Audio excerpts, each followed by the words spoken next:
Tas ir tas lielākais spēlers, ka cilvēki iedomājas, es nekas neesmu, es nekas nenozīmīgs un neiet uz tām vēlēšanām. Nu redz, tā jau ir tā lielākā nelaime, ka mēs jau neviens neticam vairs tam, ka mēs vispār kaut ko varam izšķirt vai nevaram izšķirt. Ja tev šeit ir sirds vai tavs saknes, tad tu vari šeit mainīt dzīvi, pat būdams prom. Katrs latvietis ir atbildīgs par savu valsti, par savu zemīti. Tikai no mums arī ir atkarīgs tas, kāda būs Latvija un ko mēs tālāk darīsim un kā mēs tālāk dzīvosim. Kopā veidojas jau vesela tauta, kur izvēlas savus tautas priekšstāvis. 9 + 1 ir 10, un 10 nevar sanākt, ja nav tas viens. Es nevaru iedomāties nevienu miljonu, kas nesastāvētu no vieniem.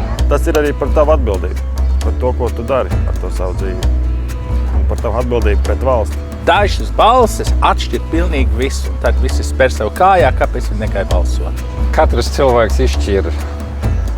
Es esmu repatriants. Mans pienesums Latvijai ir izšķirošs. Es uzskatu, ka katra cilvēka pienesums, katra balss ir nepieciešama. Tā viena balss var izšķirt. Man vienmēr ir sajūta, ka mana balss ir izšķirošā. Protams, ka es iešu balsot. Es iešu balsot. Tas nav pat apspriežams. Noteikti. Vienmēr iešu un vēlēšu. Es iešu balsot. Es vienmēr eju vēlēt. Es nevarētu vispār iedomāties to, ka var neiet balsot. Es obligāti iešu balsot. Obligāti. Es piedalīšos. Un man sieva balsos tāpat kā es.